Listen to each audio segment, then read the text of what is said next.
शुक्रवार के दिन मां संतोषी का व्रत पूजन किया जाता है। इस पूजा के दौरान माता की आरती, पूजन तथा अंत में माता की कथा सुनी जाती है। आइए जाने शुक्रवार के दिन की जाने वाली संतोषी माता व्रत कथा। संतोषी माता व्रत कथा। एक बुढ़िया थी, उसके 7 बेटे थे। 6 कमाने वाले थे जबकि एक निकम्मा था। बुढ़िया 6 बेटों की रसोई बनाती, भोजन कराती और उनसे जो कुछ जूठन बचती वह 7वें को दे देती। एक दिन वह पत्नी से बोला, देखो मेरी माँ को मुझ पर कितना प्रेम है। वह बोली, क्यों नहीं, सबका झूठा जो तुमको खिलाती है। वह बोला, ऐसा नहीं हो सकता है, मैं जब तक आंखों से न देख लूं मान नहीं सकता। बहू हंसकर बोली, देख लोगे तब तो मानोगे। कुछ दिन बाद त्योहार आया। घर में 7 प्रकार के भोजन और चूरमे के लड्डू बने। वह जांचने को सिर दुखने का बहाना कर पतला वस्त्र सिर पर ओढ़े रसोई घर में सो गया। वह कपड़े में से सब देखता रहा। 6 भाई भोजन करने आए। उसने देखा माँ ने उनके लिए सुंदर आसन बिछा नाना प्रकार की रसोई परोसी और आग्रह करके उन्हें जमाया। वह देखता रहा। 6 भोजन करके उठे तब माँ ने उनकी झूठी थालियों में से लड्डुओं के टुकड़े उठाकर एक लड्डू बनाया। जूठन साफ कर बुढ़िया माँ ने उसे पुकारा, बेटा 6 भाई भोजन कर गए, अब तू ही बाकी है, उठ तू कब खाएगा। वह कहने लगा, माँ मुझे भोजन नहीं करना, मैं अब परदेश जा रहा हूँ। माँ ने कहा, कल जाता हो तो आज चला जा। वह बोला, हाँ आज ही जा रहा हूँ। यह कहकर वह घर से निकल गया। 7वें बेटे का परदेश जाना। चलते समय पत्नी की याद आ गई। वह गौशाला में कंडे उपले थाप रही थी। वहां जाकर बोला, हम जावे परदेश आवेंगे कुछ काल, तुम रहियो संतोष से धर्म आपनो पाल।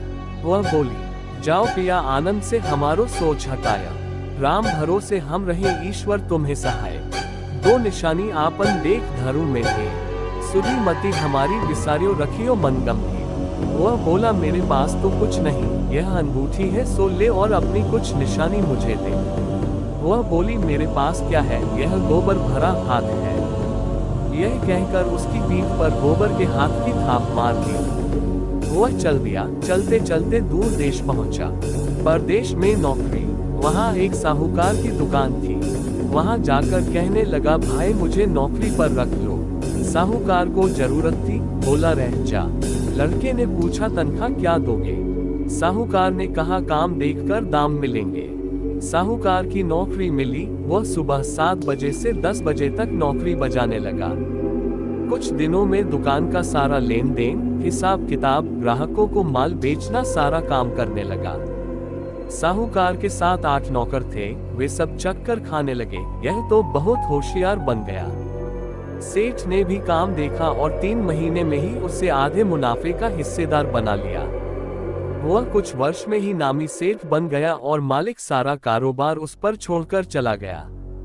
पति की अनुपस्थिति में सास का अत्याचार। इधर उसकी पत्नी को सास ससुर दुख देने लगे। सारी गृहस्थी का काम करा के उसे लकड़ी लेने जंगल में भेजते।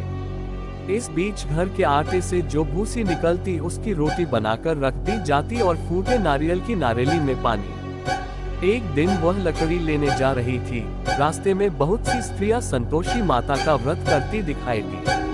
संतोषी माता का व्रत। वह वहां खड़ी होकर कथा सुनने लगी और पूछा, बहनों तुम किस देवता का व्रत करती हो और उसके करने से क्या फल मिलता है। यदि तुम इस व्रत का विधान मुझे समझा कर कहोगे तो मैं तुम्हारा बड़ा आसान मानूंगी। तब उनमें से एक स्त्री बोली, सुनो, यह संतोषी माता का व्रत है। इसके करने से निर्धनता, दरिद्रता का नाश होता है और जो कुछ मन में कामना हो सब संतोषी माता की कृपा से पूरी होती है। तब उसने उससे व्रत की विधि पूछी। संतोषी माता व्रत विधि।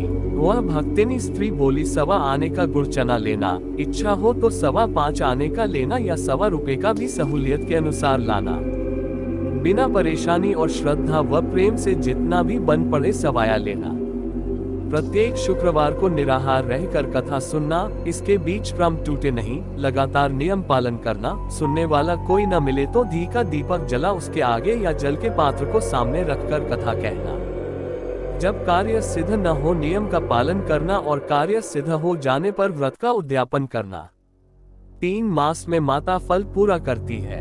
यदि किसी के ग्रह खोटे भी हो तो भी माता वर्ष भर में कार्य सिद्ध करती है। फल सिद्ध होने पर उद्यापन करना चाहिए, बीच में नहीं।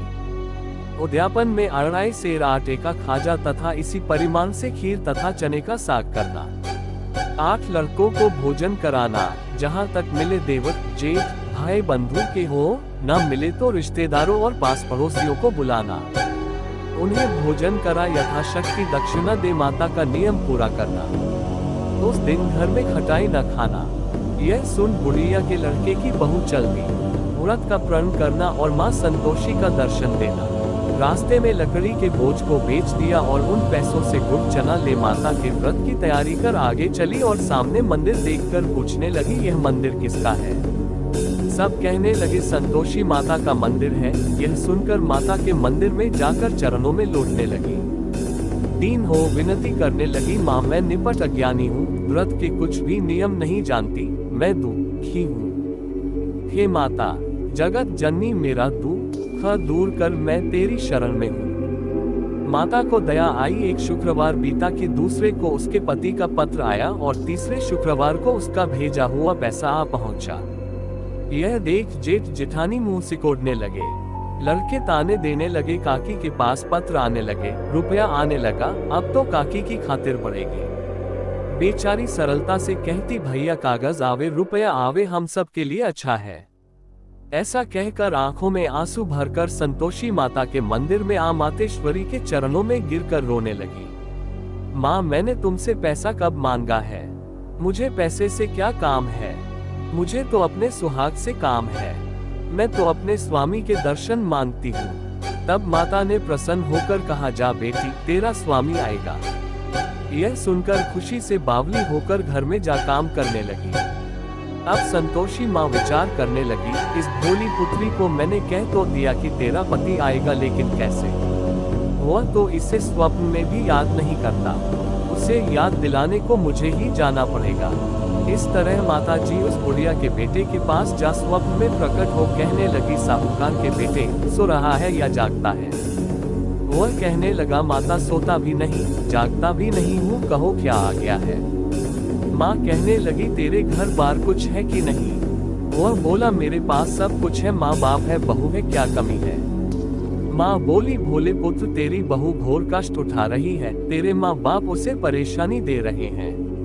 वह तेरे लिए तरस रही है, तू उसकी सुध ले। वह बोला, हाँ माता जी यह तो मालूम है, परंतु जाऊं तो कैसे? परदेश की बात है, लेन देन का कोई हिसाब नहीं, कोई जाने का रास्ता नहीं आता, कैसे चला जाऊं? माँ कहने लगी, मेरी बात मान, सवेरे नहा धोकर संतोषी माता का नाम ले, घी का दीपक जला, दंडवत कर दुकान पर जा बैठ। देखते देखते सारा लेन देन चुक जाएगा, जमा का माल बिक जाएगा, सांझ होते होते धन का भारी ढेर लग जाएगा। अब बूढ़े की बात मानकर वह नहा धोकर संतोषी माता को दंडवत घी का दीपक जला दुकान पर जा बैठा। थोड़ी देर में देने वाले रुपया लाने लगे, लेने वाले हिसाब लेने लगे। कोठे में भरे सामान के खरीदार नकद दाम दे सौदा करने लगे। शाम तक धन का भारी ढेर लग गया। मन में माता का नाम ले चमत्कार देख प्रसन्न वो घर ले जाने के वास्ते गहना कपड़ा सामान खरीदने लगा। यहाँ काम से निपट तुरंत घर को रवाना हुआ। उधर उसकी पत्नी जंगल में लकड़ी लेने जाती है, लौटते वक्त माताजी के मंदिर में विश्राम करती। वह तो उसके प्रतिदिन रुकने का जो स्थान ठहरा। धूल उड़ती देख वो माता से पूछती है, हे माता यह धूल कैसे उड़ रही है? माता कहती है, हे पुत्री तेरा पति आ रहा है, अब तू ऐसा कर लकड़ियों के 3 बोझ बना ले, एक नदी के किनारे रख और दूसरा मेरे मंदिर पर व तीसरा अपने सिर पर। तेरे पति को लकड़ियों का गट्ठर देख मोह पैदा होगा, वह यहाँ रुकेगा, नाश्ता पानी खाकर माँ से मिलने जाएगा। तब तू लकड़ियों का बोझ उठाकर जाना और चौक में गट्ठर डालकर जोर से आवाज लगाना, लो सासू जी लकड़ियों का गट्ठर लो, भूसी की रोटी दो, नारियल के खेपड़े में पानी दो, आज मेहमान कौन आया है? माताजी से बहुत अच्छा कहकर वह प्रसन्न मन से लकड़ियों के 3 गट्ठर बनाए, एक नदी के किनारे पर और एक माताजी के मंदिर पर रखा। इतने में मुसाफिर आ पहुंचा। सूखी लकड़ी देख उसकी इच्छा उत्पन्न हुई कि हम यहीं पर विश्राम करें और भोजन बनाकर खा पीकर गांव जाएं। इसी तरह रुककर भोजन बना, विश्राम करके गांव को गया। सबसे प्रेम से मिला।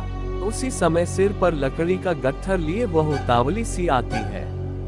लकड़ियों का भारी बोझ आंगन में डालकर जोर से 3 आवाज देती है, लो सासू जी, लकड़ियों का गट्ठर लो, भूसी की रोटी दो, आज मेहमान कौन आया है। यह सुनकर उसकी सास बाहर आकर अपने दिए हुए कष्टों को भुलाने हेतु कहती है, बहू ऐसा क्यों कहती है, तेरा मालिक ही तो आया है, आ बैठ, मीठा भात खा, भोजन कर, कपड़े गहने पहन। उसकी आवाज सुन उसका पति बाहर आता है। अनूठी देख व्याकुल हो जाता है। माँ से पूछता है, माँ यह कौन है। माँ बोली, बेटा यह तेरी बहू है, जब से तू गया है तब से सारे गांव में भटकती फिरती है, घर का काम काज कुछ करती नहीं, 4 पहर आकर खा जाती है। वह बोला, ठीक है माँ, मैंने इसे भी देखा और तुम्हें भी, अब दूसरे घर की ताली दो, उसमें रहूंगा। माँ बोली, ठीक है, जैसी तेरी मर्जी। तब वह दूसरे मकान की 3री मंजिल का कमरा खोल सारा सामान जमाया। एक दिन में राजा के महल जैसा ठाट बाट बन गया। अब क्या था, बहू सुख भोगने लगी। इतने में शुक्रवार आया। शुक्रवार व्रत के उद्यापन में हुई भूल किया खटाई का इस्तेमाल। उसने पति से कहा, मुझे संतोषी माता के व्रत का उद्यापन करना है। पति बोला, खुशी से कर लो। वह उद्यापन की तैयारी करने लगी। जेठानी के लड़कों को भोजन के लिए कहने गई। उन्होंने मंजूर किया, परंतु पीछे से जेठानी ने अपने बच्चों को सिखाया, देखो भोजन के समय खटाई मांगना, जिससे उसका उद्यापन पूरा न हो। लड़के जिमने आए खीर खाना पेट भर खाया, परंतु बाद में खाते ही कहने लगे, हमें खटाई दो, खीर खाना हमको नहीं भाता, देखकर अरुचि होती है। वह कहने लगी, भाई खटाई किसी को नहीं दी जाएगी, यह तो संतोषी माता का प्रसाद है। लड़के उठ खड़े हुए, बोले, पैसा लाओ। भोली बहू कुछ जानती नहीं थी, उन्हें पैसे दे दिए। लड़के उसी समय हट करके इमली खटाई ले खाने लगे। यह देखकर बहू पर माताजी ने कोप किया। राजा के दूत उसके पति को पकड़ कर ले गए। जेठ जेठानी मन माने वचन कहने लगे, लूट लूट कर धन इकट्ठा कर लाया है, अब सब मालूम पड़ जाएगा जब जेल की मार खाएगा। बहू से यह सहन नहीं हुए। माँ संतोषी से मांगी माफी। रोती हुई माताजी के मंदिर गई, कहने लगी, हे माता, तुमने क्या किया। हंसाकर अब भक्तों को रुलाने लगी। माता बोली, बेटी तूने उद्यापन करके मेरा व्रत भंग किया है। वह कहने लगी, माता मैंने कुछ अपराध किया है, मैंने तो भूल से लड़कों को पैसे दे दिए थे, मुझे क्षमा करो, मैं फिर तुम्हारा उद्यापन करूंगी। माँ बोली, अब भूल मत करना। वह कहती है, अब भूल नहीं होगी, अब बतलाओ वे कैसे आवेंगे। माँ बोली, जा पुत्री, तेरा पति तुझे रास्ते में आता मिलेगा। वह निकली, राह में पति आता मिला। वह पूछी, कहाँ गए थे। वह कहने लगा, इतना धन जो कमाया है उसका टैक्स राजा ने मांगा था, वह भरने गया था। वह प्रसन्न हो बोली, भला हुआ, अब घर को चलो। कुछ दिन बाद फिर शुक्रवार आया। फिर किया व्रत का उद्यापन। वह बोली, मुझे फिर माता का उद्यापन करना है। पति ने कहा, करो। बहू फिर जेठ के लड़कों को भोजन को कहने गई। जेठानी ने 1-2 बातें सुनाई और सब लड़कों को सिखाने लगी। तुम सब लोग पहले ही खटाई मांगना। लड़के भोजन से पहले कहने लगे, हमें खीर नहीं खानी, हमारा जी बिगड़ता है, कुछ खटाई खाने को दो। वह बोली, खटाई किसी को नहीं मिलेगी, आना हो तो आओ। वह ब्राह्मण के लड़के लाकर भोजन कराने लगी। यथाशक्ति दक्षिणा की जगह 1-1 फल उन्हें दिया। संतोषी माता प्रसन्न हुई। संतोषी माता का फल, माता की कृपा होते ही 9वें मास में उसके चंद्रमा के समान सुंदर पुत्र प्राप्त हुआ। पुत्र को पाकर प्रतिदिन माता जी के मंदिर को जाने लगी। माँ ने सोचा, यह रोज आती है, आज क्यों न इसके घर चलो। यह विचार कर माता ने भयानक रूप बनाया। गुड़ चने से सनममुख, ऊपर सूंड के समान होठ, उस पर मक्खियां भिन भिन कर रही थी। देहली पर पैर रखते ही उसकी सास चिल्लाए, देखो रे, कोई चुड़ैल डाकिन चली आ रही है, लड़कों इसे भगाओ, नहीं तो किसी को खा जाएगी। लड़के भगाने लगे, चिल्लाकर खिड़की बंद करने लगे। बहू रोशनदान में से देख रही थी। प्रसन्नता से पगली बन चिल्लाने लगी, आज मेरी माताजी मेरे घर आई है। वह बच्चे को दूध पीने से हटाती है। इतने में सास का क्रोध फट पड़ा। वह बोली, क्या उतावली हुई है? बच्चे को पटक दिया। इतने में माँ के प्रताप से लड़के ही लड़के नजर आने लगे। वह बोली, माँ मैं जिसका व्रत करती हूँ यह संतोषी माता है। सबने माता जी के चरण पकड़ लिए और विनती कर कहने लगे, हे माता, हम मूर्ख हैं, अज्ञानी हैं, तुम्हारे व्रत की विधि हम नहीं जानते। व्रत भंग कर हमने बड़ा अपराध किया है। जग माता आप हमारा अपराध क्षमा करो। इस प्रकार माता प्रसन्न हुई। बहू को प्रसन्न हो जैसा फल दिया वैसा माता सबको दे, जो पड़े उसका मनोरथ पूर्ण हो। बोलो संतोषी माता की जय।